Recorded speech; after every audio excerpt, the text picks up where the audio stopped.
Dans cette vidéo, nous allons voir comment utiliser la grille responsive de Bootstrap 4. Donc pour commencer, je vais créer mon fichier de démarrage.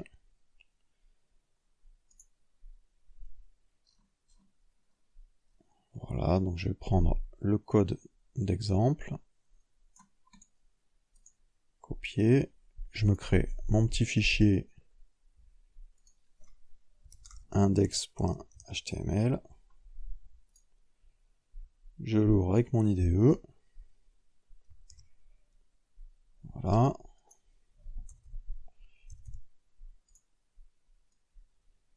Donc je l'adapte un petit peu.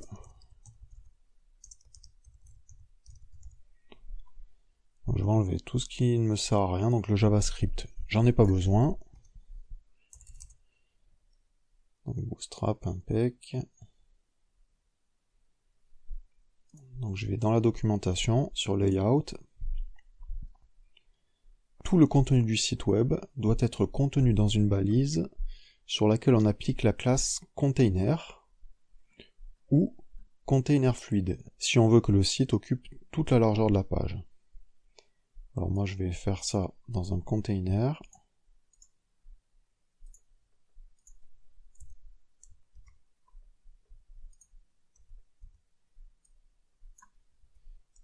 Voilà.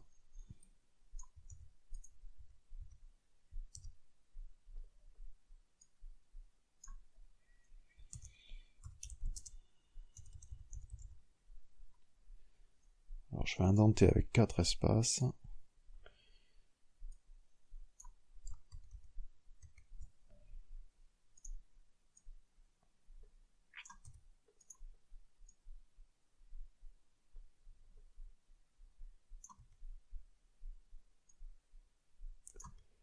Voilà, donc on est bon. Donc je vais afficher mon site. Impeccable. Je vais choisir quelque chose à afficher. Donc je vais prendre un Jumbotron, on verra bien. Voilà, faire ça.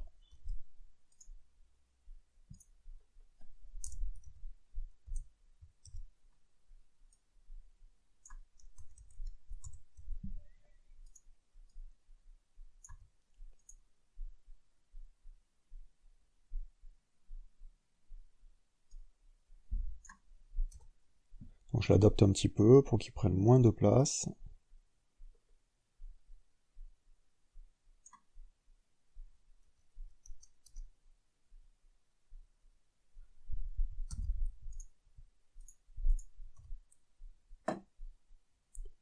Voilà, donc j'ai mon code de démarrage. Donc on retourne sur la grille. C'est dans Layout, Grid. Donc on va imaginer que je veux mettre 3 Jumbotrons comme ça, côte à côte. Alors je vais en créer 3.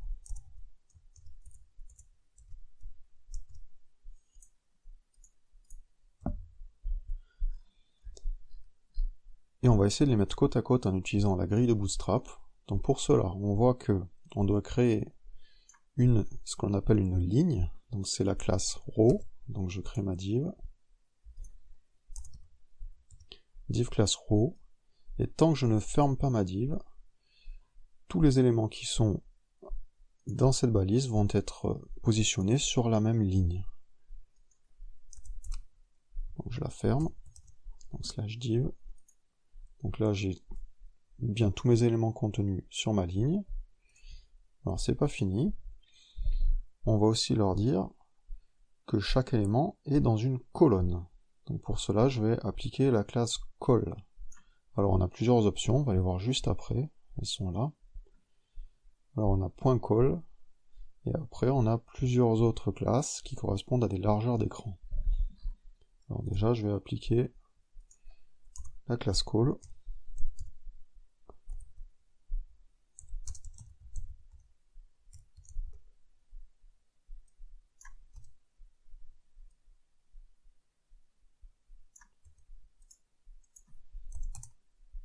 Je ferme ma div, je vais faire un copier-coller.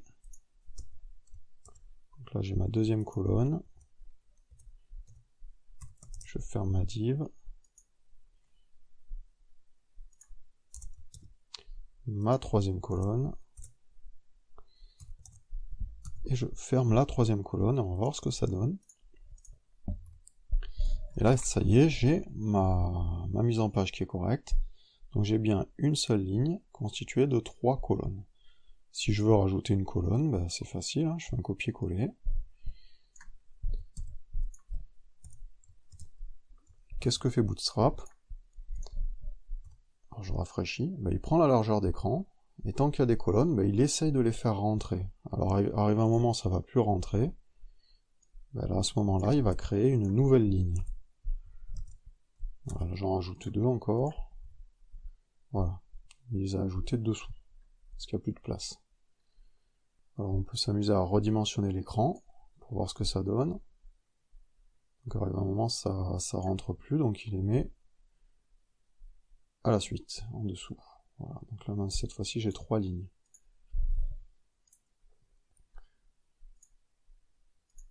Alors, on a vu qu'on avait plusieurs classes. Alors, ce qu'il faut savoir, c'est que la grille de Bootstrap, comme la grille de la plupart des frameworks CSS, elle est constituée de 12 colonnes. C'est écrit ici. On a 12 colonnes par ligne, et on peut appliquer des classes en fonction des largeurs d'écran. Alors, qu'est-ce que ça veut dire? Alors, Bootstrap, il est mobile first, ça veut dire qu'il va d'abord appliquer les classes pour les écrans de faible largeur. Donc si j'applique la classe .col, ça va s'appliquer sur les petits écrans. Si j'applique la classe colMD, ça va s'appliquer pour les écrans supérieurs à 768 pixels. On va faire une démo. Je vais transformer, donc déjà je vais en mettre un peu moins, je vais en mettre 4.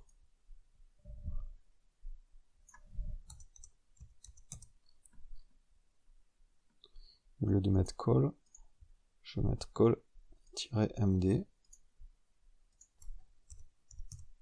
Voilà, je sauvegarde. Je rafraîchis. Donc j'ai toujours ma mise en page sur la grande résolution. Je vais utiliser la vue adaptative pour modifier la taille de ma fenêtre.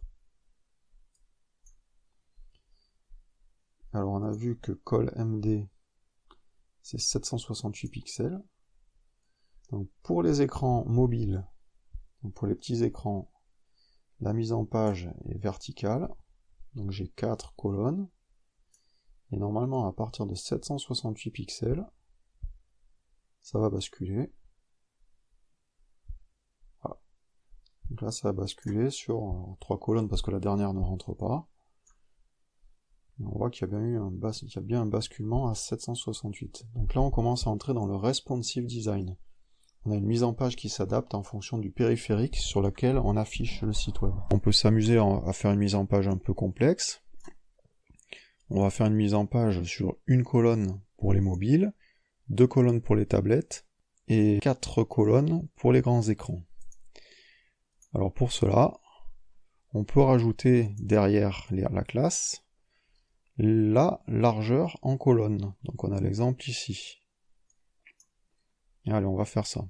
Donc on va utiliser colMD et colLG. Alors col.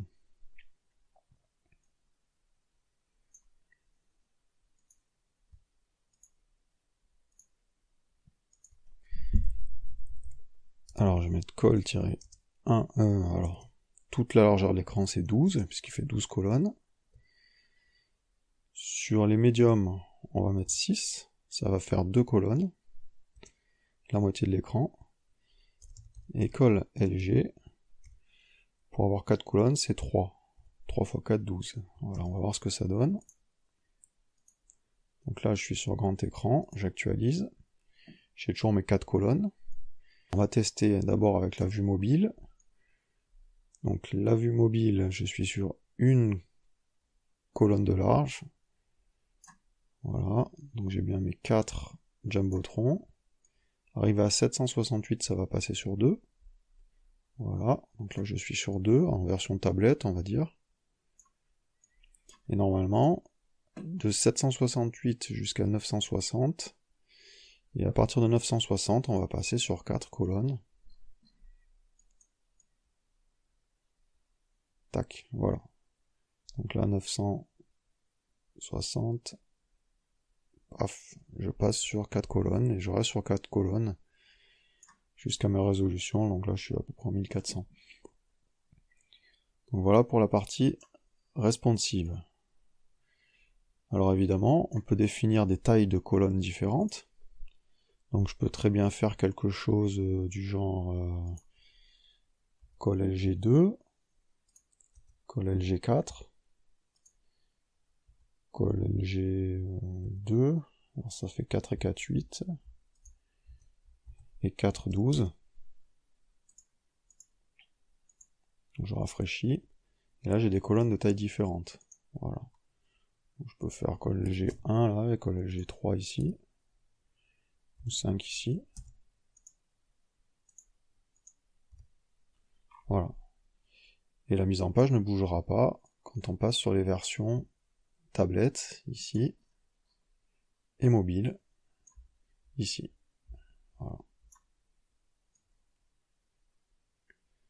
Voilà, donc on a vu comment fonctionnait la grille. Alors on peut s'amuser à rajouter des lignes.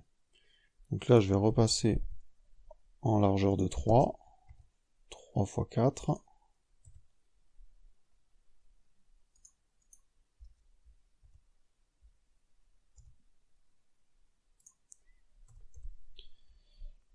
Et on va s'amuser à rajouter une ligne. Donc pour cela, je rajoute une row. Ma row, elle est là. Donc je fais un simple copier-coller. Et là, je devrais avoir mon site sur 2 lignes.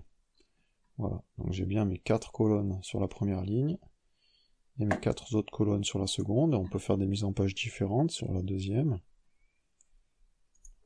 Donc là, je peux faire 5, et 5, 10, et 2, 12, puis la dernière, je l'enlève.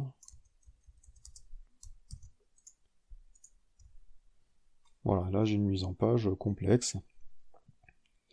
Donc 5 de large, et les deux qui vont se transformer toujours en version tablette.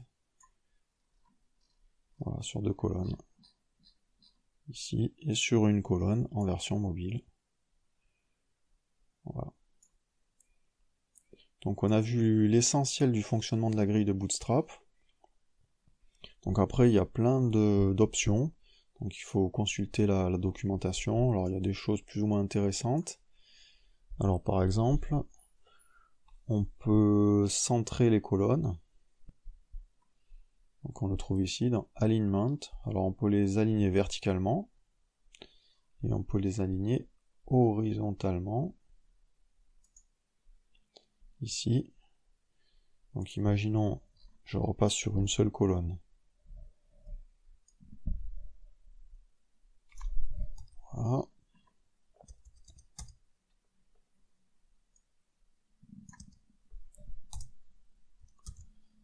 Voilà, donc j'ai mon site qui ressemble à ça. Alors là on voit pas bien, on va diminuer.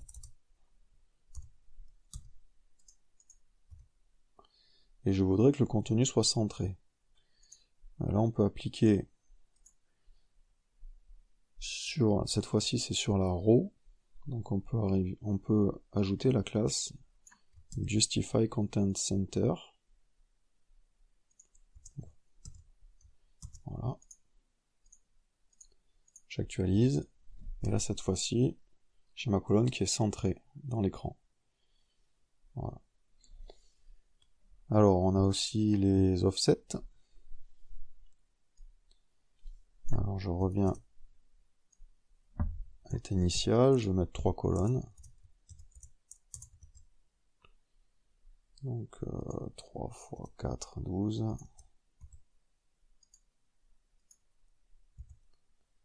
Je vais mettre 3, allez, 3, 3, 3, donc 3 x 3, donc mon site il fait 9 de large.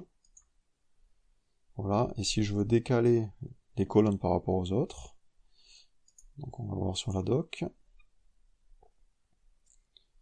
et là c'est dans offsetting columns. Et donc on peut mettre une classe offset. Alors cette fois-ci c'est sur la colle. Allez, sur celle du milieu.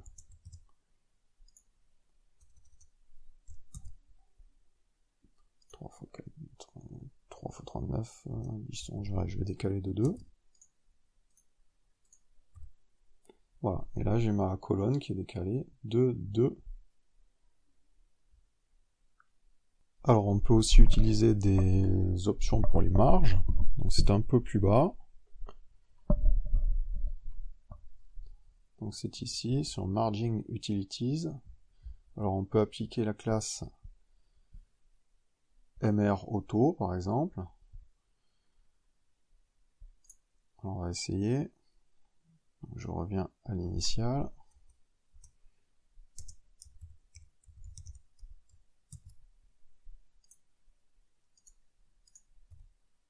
Voilà, et là ça décale au maximum. Alors je vais l'enlever pour qu'on voit ce que ça donne. Voilà, donc sans MR Auto, avec MR Auto sur la colonne 2, voilà.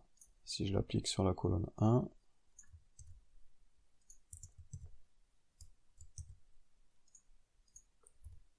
voilà, ça espace au maximum les colonnes dans le conteneur.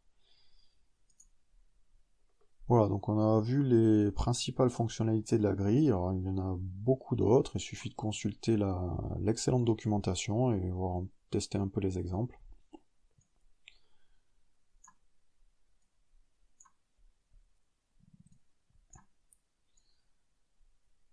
Voilà, donc on a vu les principales fonctionnalités de la grille.